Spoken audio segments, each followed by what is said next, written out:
জানেন না, এটা আপনার মূর্খতা। আপনার মূর্খতা। যারা জানে, যারা ইসলাম সম্পর্কে জ্ঞানী, তাদের উপর মূর্খতা চাপিয়ে দেওয়ার চেষ্টা করবেন না। আপনাদেরকে বলে দেই, এই ন্যাশনাল না সেকুলারদের কথার ধোকায় পড়বেন না।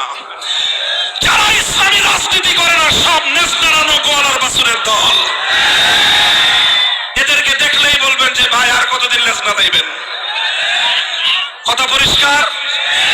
যারা সেকুলারিজমের রাজনীতি করে, যারা ধর্মহীন রাজনীতি করে, রাজনীতি থেকে যারা ধর্মকে মাইনাস করে, ওদেরকে দেখলেই বলবেন যে ভাই ন্যাশনাল দিন শেষ, ইসলামের বাংলাদেশ। আগামী ত্রয়োদশ জাতীয় সংসদ নির্বাচনের অন্যতম স্লোগান হবে ন্যাশনাল দিন শেষ,